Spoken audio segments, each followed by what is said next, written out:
We can do both. All right, Reverend Holston. Reverend Holston, pray for me wherever you are. All right. Good evening, everyone. My name is Asantua Nkrumah Toure. I'm an organizer with the Philadelphia Tennis Union. I'm also with the Justice for Angel Davis Now campaign, and I'm also with Black Philly for Chinatown. Now, to our young people, I hope you're listening very, very carefully, and I hope you do your own research. Because one thing about the 76ers, they are billionaires that do not live or vote here in Philadelphia, and they don't pay their fair share of taxes to properly fund our public schools. Now, Mayor Parker, one thing we need to make very clear to this audience is why is it that you never met with the people of Chinatown before you negotiated the community benefits agreement with the 76ers, even though they asked you 6 times, and you either refused or you did not respond. Secondly, we also need to ask the question, and we have in the coalition, we have some brilliant minds on our legal team and our research team. And if there's anything unethical or illegal, we will find it. So, we also need to know why is it that the PIDC is suing or trying to sue the Save Chinatown Coalition for making requests for important information. That's what we need to know as well. And let's tell the truth about the truth to these young people in this room. And if you really care about jobs, have a campaign to raise the minimum wage, a campaign to prevent wage theft. This is what we need to do. Thank you, and God bless Chinatown.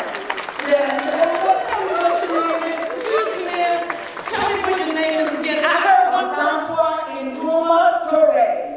Listen, I love the whole name, but when you say Nkrumah, I get warm and fuzzy. Nkrumah, he's a graduate of Lincoln University. Kwame Nkrumah, the first president of the free Ghana. So when you said that, you just made me warm and fuzzy. But let me just go back to your first question for a minute.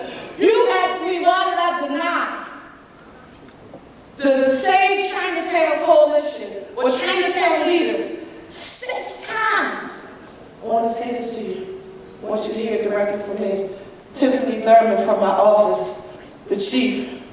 And we're good at a few things. You know, I'm a teacher by profession. I'm an English teacher who happens to be the mayor. I appreciate homework. It's a lie. It never happened. Okay. This coalition, remember, now I know it doesn't seem like that. It feels like I've been here for years. I just got here in January. Meetings have been ongoing about this arena for years. I was in city council, Councilwoman Jamie Gaultier and I. We served together. The first location on Delaware Avenue wasn't my district. I was a district council person.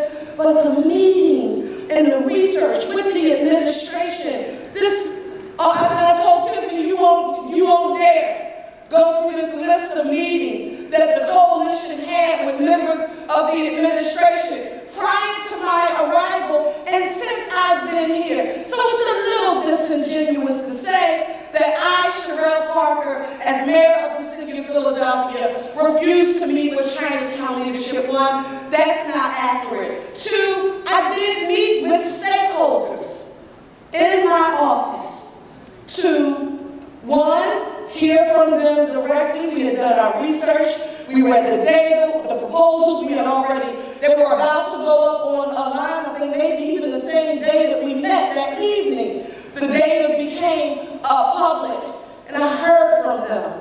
Some elders in the community who I respect a great deal. They've been around a long time and seen a lot of changes in that community, and I heard them. And I don't know how much more to affirm that in every way imaginable. I don't care if it's the future 30,000 homes plan that we have, the building of new and preservation of existing, the commitment to Councilmember Mark Swiller, who's been very clear about the need for affordable housing in Chinatown, and that there's no way that he could have seen this moving forward without that. That commitment has been given. So to say that who was coordinating your meetings, I don't know who they were, but it's unfair and it's an untruth for you to say that I refused to meet with them. You negotiated a community benefit this agreement without their presence. That's something normal, man. I want you to hear me. Without your consideration or their quote-unquote presence, were they sitting in a room with me while we were doing it?